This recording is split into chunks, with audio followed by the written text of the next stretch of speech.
画面越しに話していた人物はおそらく依頼主ですらない。それが現在の私と依頼主との距離。 Now who's the real boss? I mean, Kurapika's assuming it's a male. He said his. I don't even know yet, right?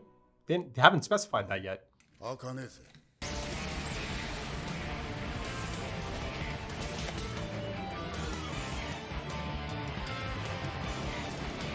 She's got the right idea, I suppose. Ooh.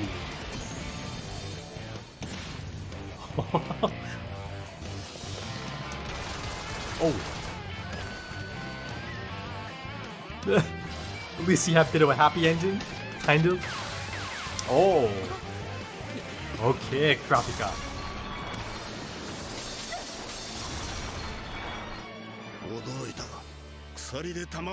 Yeah, those chains are not pointless, are they?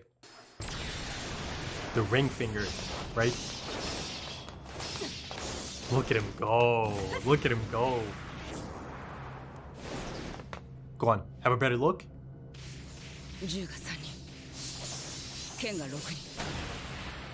Almost feel... Kind of feels like the Chateau fight from Matrix Reloaded. Careful. Oh, I guess not. Oh.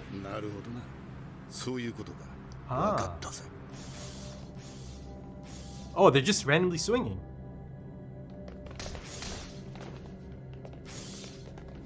Oh, okay. These are not real people, are they? Oh.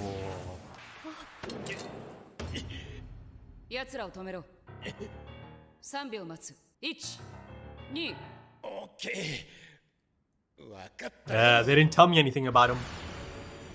Ah. Men. やはりね、殴った感触で分かったぜ。人の形をしたオーラの塊だってな。だが、 Didn't feel like a human. 年とは気づかなかった。なぜ分かった And now he gets to explain. 人のそばにいてカムフラージュしていたが、上から観察しているとよくわかる。Yeah. お前だけが攻撃を受けていないことがな。That's a rookie mistake. 奴らは私がシャンデリアに飛び移った後もお粗末なことに開花へは行かず、There's no target. 私に向かって剣を振り続けた。It's almost kind of like the tops. 命じられていたのだろう。一番近い敵を攻撃しろ。しかし人間大のオーラの塊を11体も遠距離操作で動かすパワーを持つ能力者。Fair enough, yeah. そいつは十中八九放出系に属する念能力者。駆使するオーラの大きさから考えて操作可能な限界距離は数メートル。I agree. 正解だ。俺はシャッチモーのトチーノ。俺も一応ハンターだ。館の主人に雇われている。Kind of reminds me of that other character. Lupin? どうやらあんた操作系の能力者らしいな。ま、君たち4人の力なら館から脱出できるだろう。頑張りな。Okay, there's more. もう一人この中に混ざってやがるのか。Yeah, okay. お互いに疑心暗鬼になる前に私が他に潜入者がいるかどうかを調べよう。He stuck out in the last episode as no backstory.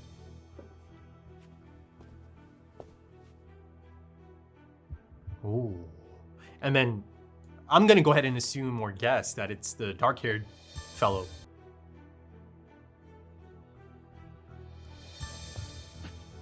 Yeah, he's sweating. He's sweating. Because he was just chilling on the lawn. Oh. Okay, Kurapika.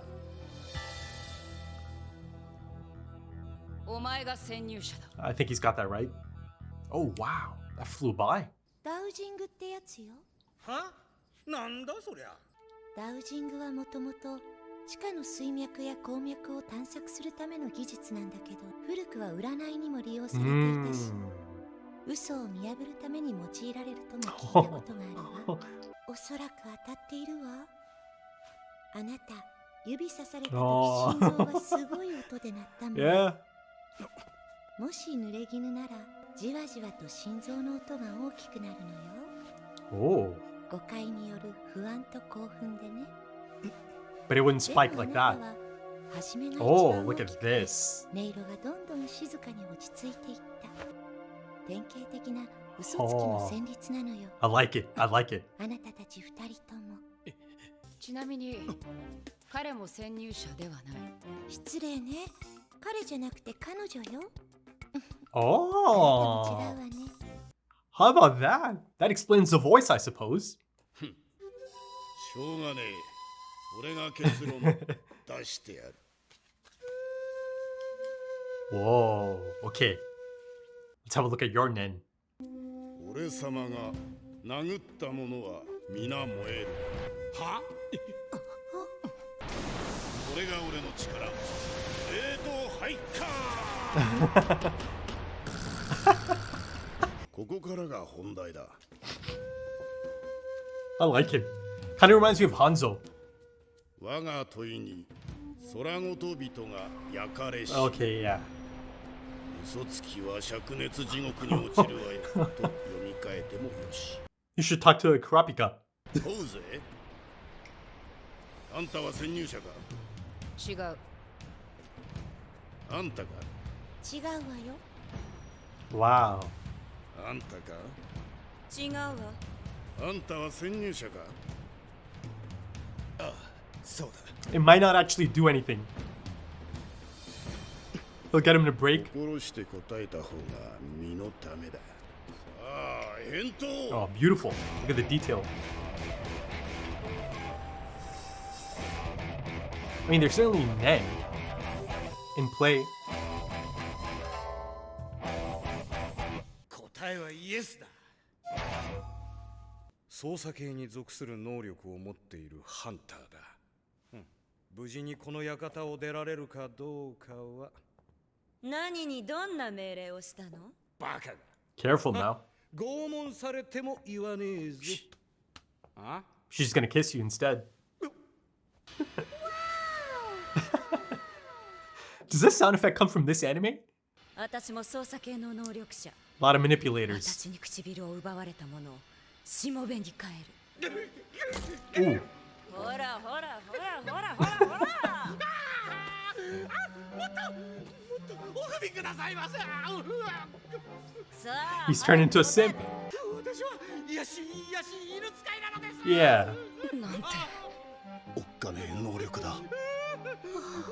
館の中には私が念を込めたさまざまな犬が放たれています。 Okay.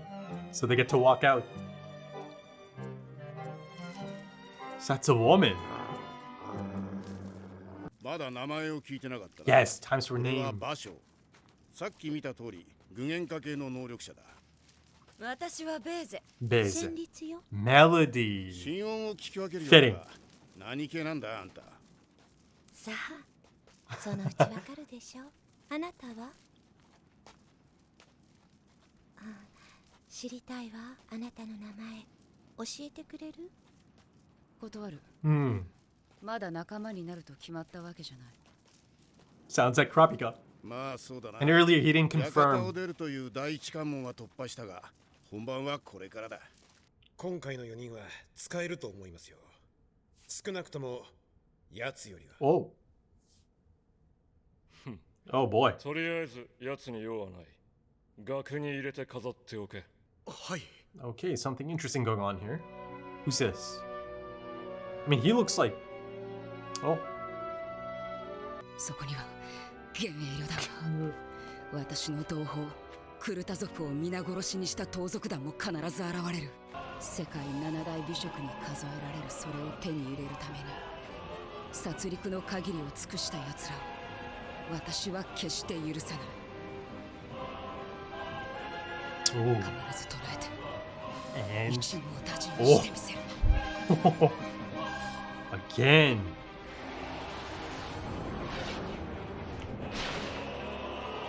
Great transition. Kookaroo Mountain.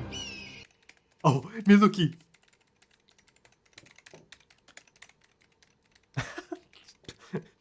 Yeah, he's got a thing. He's got a type. I love him. Go on, man. これがグリードアイランド。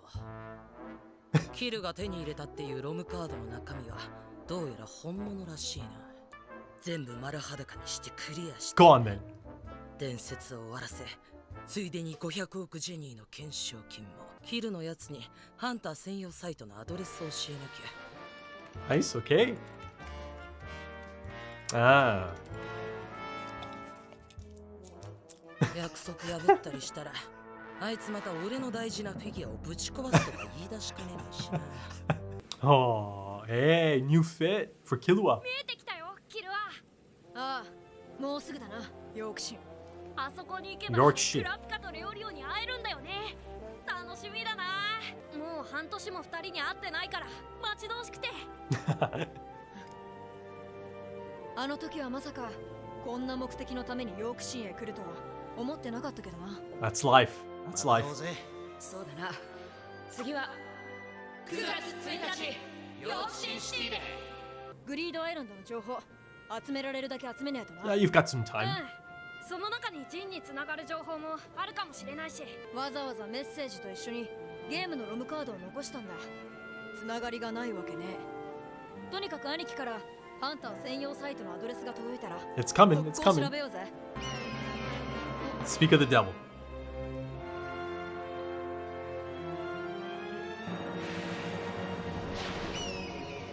兄貴からのアドレスだ。よし、行動開始だね。あ、 See, I love it. I love that they do have さまざまな目的 a を connection. 9月1日を目指すゴンとキルア。ゴンとキルアのハンサイクロペディア。今日ご紹介するのは先日 Yes, Melody. ミュージック Music ハンター。新 Hunter 読み取るぜ。すごい聴覚の持ち主なんだね。ねえキルア、俺のチョコ食べた？にゃー、顔に出てる。 Okay, so that's episode 40. You know, I've got to say, it's a cool feeling. It's a really cool feeling to be able to say that, you know? And I feel like I got to this episode really much quicker than, you know, maybe Full Metal Alchemist in comparison, because that was the last anime that was essentially, I mean, a similar length, or not I mean, it's not even half as long as Hunter x Hunter, but you know, that was the first time I had a really long anime on the channel. And yes, I did end up upping it to 2 episodes for that as well. But yeah, you know, I think it's a good pace. I've set a good pace for this. And I think in about 8 episodes time, I'll have just the 100 episodes left. I mean, it kind of sounds insane saying it out loud, you know, that I'll still have 100 episodes of this anime after 8 more episodes. But, you know, it's also really damn exciting because, you know, 40 episodes in, I can firmly claim that it's been just absolutely fantastic so far. It has. And, you know, I'm certainly hoping for and certainly expecting it to have quite the exponential incline, right? As the episodes go on, as the story arcs go on, as I get into, you know, the late, I don't know, 70s and 80s, you know, into the 90s, getting to triple digits. And also, you know, for people that are on my Patreon as patrons and kind of plan on being patrons for the entire run, I am kind of working on a 3rd tier. It's going to be just a Hunter x Hunter tier, right? Of course, it's going to have all the other exclusives as well, right? From the $5 tier and the $10 tier. But, you know, I plan on calling it the Hunter license tier. But I don't want to spend too much time talking about it. You know, I'd rather show you than just tell you about it. So that is on the horizon. You know, that is part of my plans at the moment. Behind the scenes, I'm, you know, taking steps to add that tier. So early 2024, be on the lookout for that, for anyone who is interested in more Hunter x Hunter, you know, more early access to Hunter x Hunter. But let's focus on the now. This episode, I enjoyed that. I did. You know, it actually kind of really felt like a self-contained episode as well. But, you know, once again, it's this fantastic showcase of Nen, or the different Nen categories or abilities, right? And the thing I really liked and enjoyed about this episode specifically is the fact that, you know, it's a totally different dynamic out there. It's a totally different dynamic being around a bunch of different Nen users, right? No one's telling you their abilities. it appears that half the battle is actually kind of categorizing or figuring out someone's nen abilities, their capabilities, right? To categorize them effectively or correctly, rather, because that can make a massive difference. And, throughout this episode, you see that dynamic at play. Our own Kurapika actually dabbles in this, doesn't he? Because the Sideburns guy, the plant, the hunter that was already hired before this, miscategorizes Kurapika as a manipulator. But of course, us, the audience, knows that he's a conjurer, right? So there, you really kind of get to see how he plans on presenting himself, because, the chains, Kurapika's chains, again, fully on display in this episode, they are on display right from the beginning, right? He had them on him before entering I almost said castle, the mansion. So it's really all by design, isn't it? It's really all kind of calculated. And that sounds like Kurapika, doesn't it? Because once again, throughout this episode, you see that side of Kurapika, right? The situational analysis, the, cold-headed thinking, the cold-headed approach, calm and collected. Hell, even though, his showcase of his nen abilities, and of course the chain itself, really quite impressive, but a lot of it is actually just Kurapika's raw ability, right? Things that he's developed. The thing that's so clear once again is that he's not out here to make friends. That is the last thing he's thinking about at this point, right? So again, like I mentioned, interesting dynamic, because really soon, he is going to run into Gon, Killua, and then of course Leorio as well, soon enough. So I'm really, really quite excited to see that dynamic, that reunion. I believe he is going to mellow out, right? I think he is going to soften a bit once again. Because again, let's not forget, I saw this Kurapika in episode 1 of the series. Or not even just episode 1. Earlier on in the series, you really kind of get to see the lone wolf, Kurapika, right? And it kind of continues now because he is just hyper-focused on the Phantom Troop. I mean, at this point, he's hyper-focused on, guaranteeing himself passage to Yorknew, right?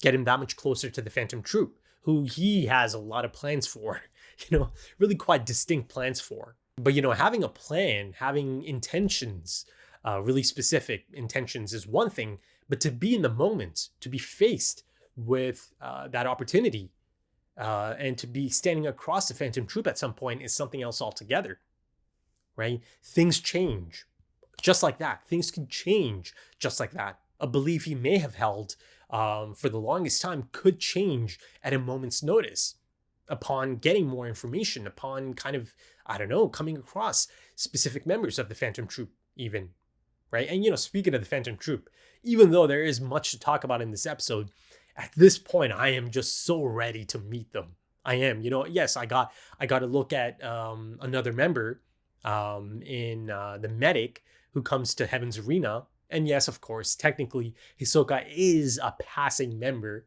right? But yeah, I'm ready, man. I'm ready. And it really does feel like it might be right around the corner at this point because, everyone's showing up at this point. You've got Gon and Killua, you've got Kurapika already here. I'm sure Leorio is going to pop up at any moment. So yeah, I'm ready, man. I'm really quite ready. And, the thing I mentioned a little bit earlier about, nen abilities out in the open, nen abilities in a group setting, in a group dynamic specifically, you immediately think of the group, the troop itself, the Phantom Troop. I really do believe that part of the reason they might be so effective as a group is probably because of the really unique collection of nen users, right? The nen abilities, the nen categories that they might actually have throughout that group. And of course, if you look at the title of this episode, nen users unite.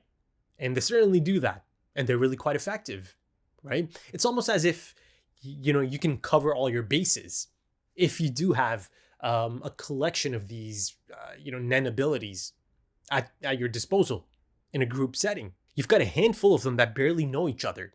Yet, by coming together, right, and kind of being on the same side, trying to figure out the same thing, kind of pooling all of their abilities together, they kind of cover all their bases, don't they? Really, really quite effective.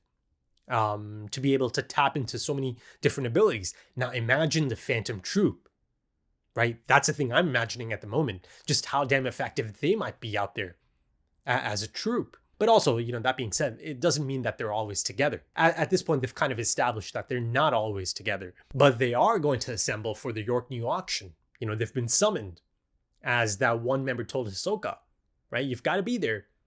You've got to be there the day before, I believe, right? But let's kind of focus a bit on Kurapika's outing in this episode. And, specifically, at least for us, the audience, a first outing for the chains themselves, right? Now, again, he is a conjurer, so these chains have been conjured, but that's not how he's presenting it, right? Again, like I mentioned earlier, the other guy, the Sideburns guy, miscategorized him as a manipulator because, again, he assumed that the chains are always there. But as expected of someone like Kurapika, he is just supremely talented, isn't he? He just excels at most things he kind of puts his mind to. And he really is quite proficient with those chains, right? I mean, at one point, all of the other people kind of stop and look because he's damn impressive. He really is. Now, this specified the dowsing chain as, the ring finger chain, the guiding ring finger chain specifically. Now, of course, them specifying it as the ring finger, and of course, they actually show me the movement as well. I mean, it's a bit of a tricky movement, right? If you try to actually move your ring finger, right? It's kind of tough to not move your pinky. But the fact that they are specifying this as the ring finger, does that mean that the other fingers also serve a purpose, a different purpose? I can kind of see, the index finger or the middle finger serving a different purpose, right? And the possibility of that is really damn cool. So I'm kind of hoping for something of that ilk. And also Kurapika believed that, indeed the Sideburns guy is a manipulator, Nen user, right? So of course he's been doing his thing, he's diligent, he's been reading up. Though of course, he kind of had the understanding for the Nen types around the time his sensei is teaching him about Nen. But I'm sure he's done a bit more research since then, since departing, right?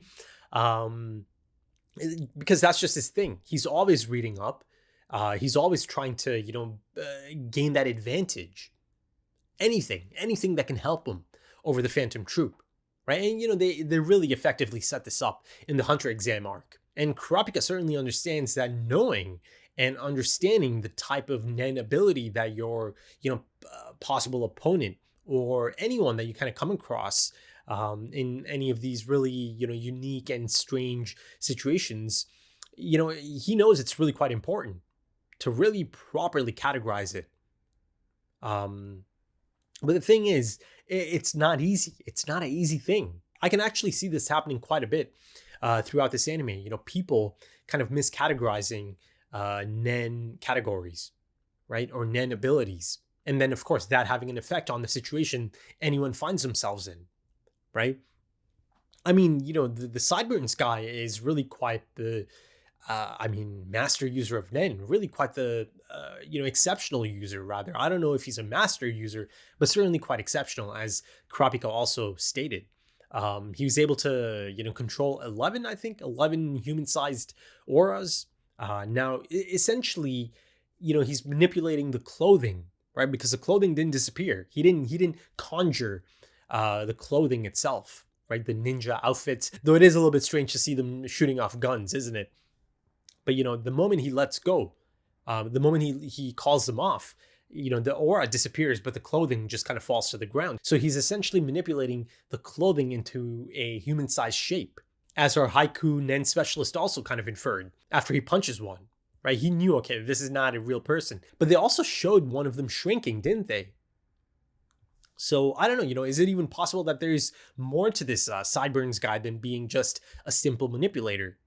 Because that is a lot of aura, right? I mean, Kurapika said it, didn't he? That, you would have to be pretty damn close to the situation, to the area, if you are able to manipulate it at that capacity. But then also, speaking of these attackers, you kind of have to go to Melody. And how about that name? How pretty is that name? How beautiful is that name? It's just so fitting, isn't it? It really is as fitting as it gets. So Melody is a woman. So if you look at it from Melody's perspective, from her abilities, the fact that she is able to read heartbeats really quite effortlessly, she must have noticed that there is no heartbeat. Those attackers, those are just auras. So she must have known almost immediately, okay, there's something kind of strange going on here. These are not humans, not normal people. But one of the more fascinating applications of Nen is actually through the haiku user or the specialist. Like I said, he actually, his personality really kind of reminded me of Hanzo, right? Even him being kind of proud about, haiku or haikus being, the specialty of his country, or, his country being known for it. It kind of also goes back to that point about, having a connection to your Nen ability or technique, right? But yeah, another really quirky character, much like Hanzo. But the interesting aspect of his ability is that it's all kind of based on the writing of a great haiku, right? The writing specifically appears to actually matter quite a bit, because it appears that a poorly composed haiku is not going to yield effective results. And you see that he's a little bit disappointed in the chair, right? Yes, it lights up on fire, but it was kind of, I don't know, he felt that it was mediocre. But the thing is, it did its job. It was effective enough that the guy gave it up, right? He didn't hold on to his secret long enough to find out if indeed something is going to happen to him. It's really great to see the creativity of Nen on display, right? The flexibility of Nen on display. But that being said, there's also limitations, right? And beyond that, there's also this possibility of a limited application or understanding. Not saying that Basho might have a limited understanding of his own Nen, but there is a possibility that I am going to see that out there. Not everyone is going to be an exceptional user of Nen. But let's kind of go back to Melody now, because she backs up Kurapika's claims, right? As that man being the plant. And you see just how effective and exceptional she is, because she knows the subtle differences of someone being nervous because they've been caught out or caught in a lie, and that being a different internal reaction than someone who's anxious about being falsely accused, right? She knows the difference. And of course, it's pretty airtight. And I really love the presentation of that, as she's composing, conducting, right? Analyzing the heartbeat. But her actual Nen, abilities are still kind of kept under wraps.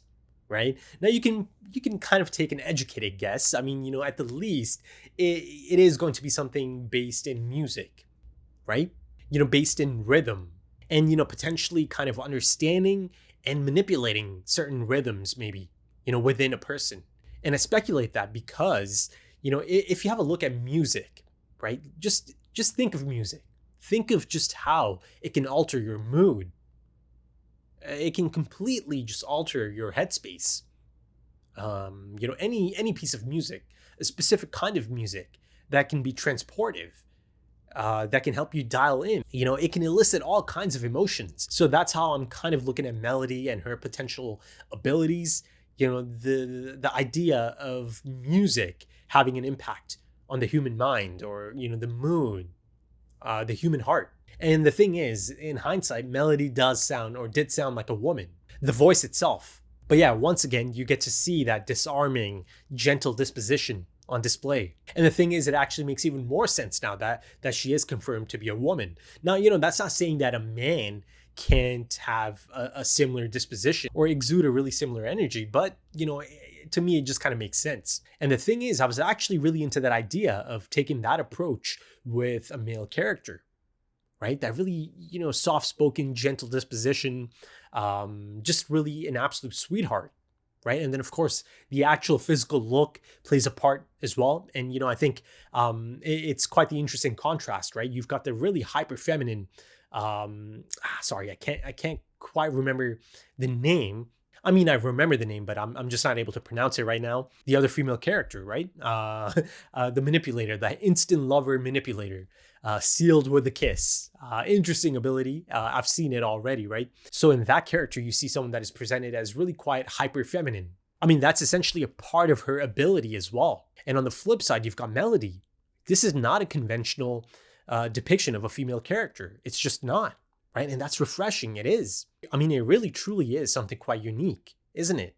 You just don't see this kind of depiction of female characters, right? It's not common to see a balding female character. And then that kind of goes into themes of self-image, right? Feeling comfortable in your own skin, right? Being your best self in the way you look. But the thing is, as much as I would like to think that this is the actual character design and there's nothing else to it, there's actually a strong possibility that there is a backstory. Of course, there's a backstory. But the point is, does she look like this for a reason? I'm not saying that there should be a reason that she looks like this, not at all. But, the thing is, there's a good chance there might be a reason. So, let's see. And, the thing I mentioned a little bit earlier about, Kurapika keeping everything close to his chest. He's not looking to open up. He's not looking to make friends, right? Even though, Melody has shown quite a bit of interest already. If anyone is going to get Kurapika to open up, I think it's going to be Melody, right?